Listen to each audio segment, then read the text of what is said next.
बिस्मिल्लाहिर्रहमानिर्रहीम। अस्सलाम वालेकुम फ्रेंड इन कुलीग। आज का जो हमारा टॉपिक है that is from chapter number 1। The name of the chapter is introduction to biology. ये लेक्चर नंबर 3 है। पिछले टॉपिक का तसलसल है, यानी branches of biology. We have studied some branches in previous lectures. कुछ ब्रांचेस इसी लेक्चर में हम पढ़ेंगे। The first one is immunology. Immunology क्या है? It is the study of immune system of the body against disease causing microbes। ये body की वो दिफाई निज़ाम है जो ऐसे माइक्रोब्स के खिलाफ अमल करते हैं जिसकी वजह से हम बीमार हो जाते हैं। ये एक नेचुरल बॉडी डिफेंस है। Immune system mean body defence system. ये कौन सी सिस्टम है? ये किस चीज से बनी है? फॉर एग्जाम्पल, अगर हम इंसान की बात करें तो इंसान का जो इम्यून सिस्टम है उसमें स्किन रोल प्ले करते हैं, बॉडी फ्लूइड्स रोल प्ले करते हैं, टिश्यूज रोल प्ले करते हैं, और इस तरह जो मेन डिफेंस सिस्टम है वो ब्लड है। ब्लड में स्पेशलाइज्ड टाइप ऑफ सेल है जिसको हम WBCs कहते हैं। ये WBC स्पेशलाइज प्रोटीन पैदा करते हैं जिसको हम कहते हैं एंटीबॉडीज, और ये एंटीबॉडीज माइक्रोब्स के खिलाफ रिएक्ट करते हैं, उसको किल करते हैं, उसकी डिस्ट्रक्शन करते हैं। तो इसी को हम कहते हैं इम्यूनोलॉजी। मैं दोबारा आपको ये कहता हूं कि इम्यूनोलॉजी बायोलॉजी की वो ब्रांच है जिसमें हम बॉडी डिफेंस सिस्टम के बारे में स्टडी करते हैं। किस तरह स्टडी करते हैं?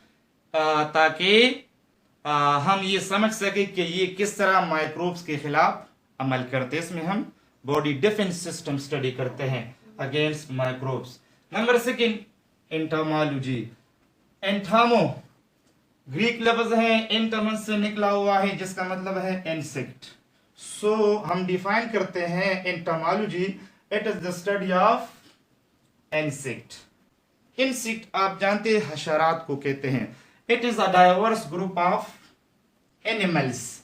ये हम एनिमल किंगडम में शामिल करते हैं, और इसकी डाइवर्स ग्रुप होते हैं, यानी इसमें वर्टिब्रल कॉलम नहीं होता, इनवर्टिब्रेट है, मुख्तलिफ हैबिटेट में रहते हैं, पानी में भी रहते हैं, लैंड में भी रहते हैं, डेजर्ट में भी रहते हैं, एयर में भी रहते हैं। ठीक है, तो इंसेक्ट्स की स्टडी को हम एंटोमोलॉजी कहते हैं।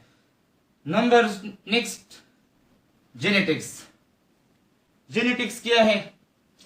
The study of gene in their role in inheritance is called genetics। Gene और इनहेरिटेंस को हम क्या कहते हैं? जेनेटिक्स कहते हैं। What is gene? Gene is a unit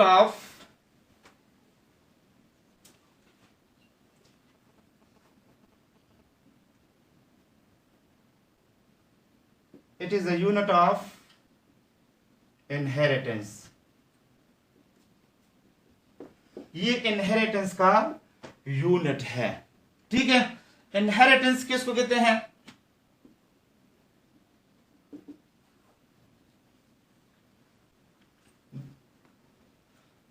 inheritance का यूनिट जीन है। जीन हमने डिफाइन किया। अभी इनहेरिटेंस किसको कहते हैं? It is the transmission of character from parents to offspring. It is the transmission of character, जिसको हम ट्रेड्स भी कहते हैं, from parents to offspring.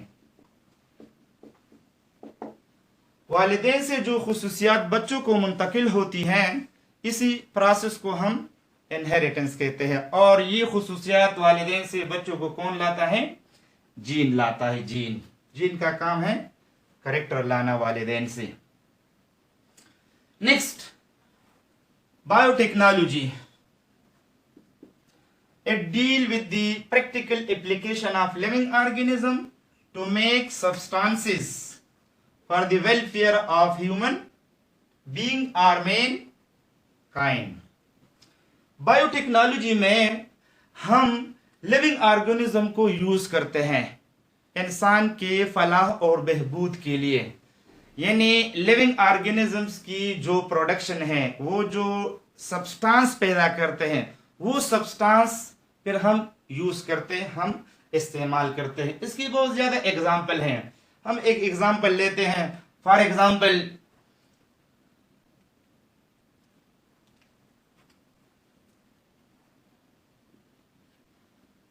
Insulin production,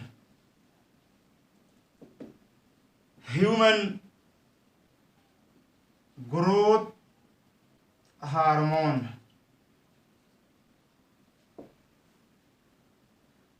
इसी तरह है योगर्ट, चीज। इंसुलिन प्रोडक्शन, इंसुलिन ये हार्मोन की एक किस्म है जो हम डायबिटीज मेलेटस पेशेंट के लिए यूज करते हैं, यानी शुगर पेशेंट के लिए यूज करते हैं। इस तरह ग्रोथ हार्मोन है, ग्रोथ के लिए हम यूज करते हैं। योगर्ट, दही जिसको हम कहते हैं, और इसी तरह चीज, पनीर, ये जो तमाम चीजें हैं ये हमको माइक्रो ऑर्गेनिजम्स की वजह से बनते हैं। Next, parasitology. It deal with the study of parasites. इसी ब्रांच में हम पैरासाइट को स्टडी करते हैं।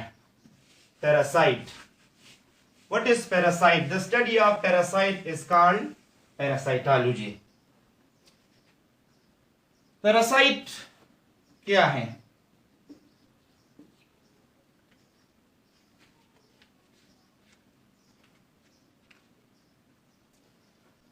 It is an organism that lives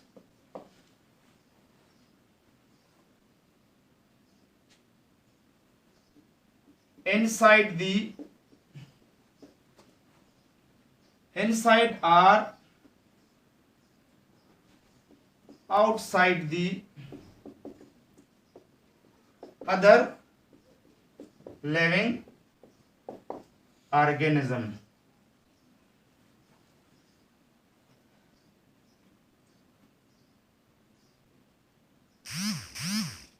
to get foods and provide shelter from them, and usually harm to host. Parasite वो living organism है जो दूसरी लिविंग ऑर्गेनिजम्स के बॉडी के ऊपर या उसके बॉडी के अंदर रहते हैं, उससे खुराक लेते हैं और उससे शेल्टर भी लेते हैं।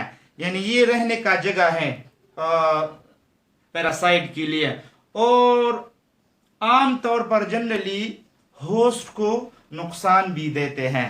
ठीक है, फॉर एग्जाम्पल,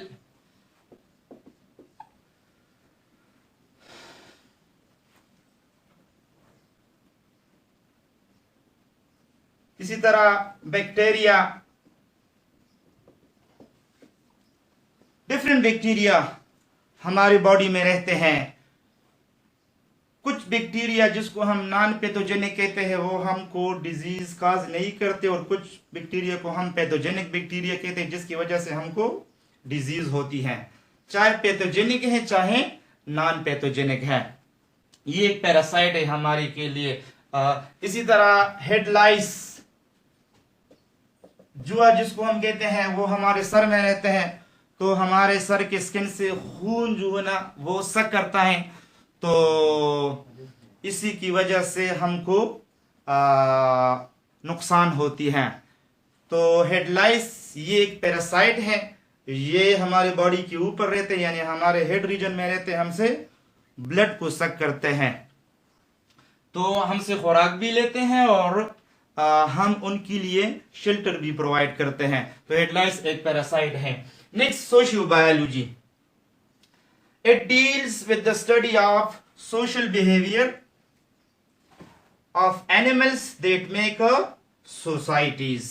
डिफरेंट एनिमल हम देखते हैं वो डिफरेंट सोसाइटीज बनाते हैं, और उसकी जो बिहेवियर है उनकी सोसाइटी में, उसको हम क्या कहते हैं? सोशल बिहेवियर कहते हैं। फॉर एग्जाम्पल, ह्यूमन सोसाइटी बनाती है, तो इंसान का जो बिहेवियर होता है उनकी सोसाइटी में, उसको हम क्या कहते हैं? सोशल बिहेवियर कहते हैं। इसी तरह हनी बीज हैं, ये भी सोसाइटीज में रहते हैं, तो उसके अपने बिहेवियर होते हैं। डिफरेंट हनी बीज डिफरेंट बिहेवियर यूज करते हैं, ठीक है। इसी तरह एंड्स जिसको हम कहते हैं, ये भी सोसाइटी बनाते हैं, तो उसकी सोसाइटी में उनकी अपनी बिहेवियर होती है। तो जो सोशल बिहेवियर है ह्यूमन बीइंग की या अदर एनिमल की, जो ग्रुप में रहते हैं, सोसाइटीज बनाते हैं, उसकी जो बिहेवियर है उसको हम सोशल बिहेवियर कहते हैं। लास्ट वन है फार्माकोलॉजी। फार्मा ग्रीक वर्ड है, फार्मा कौन से निकला हुआ है?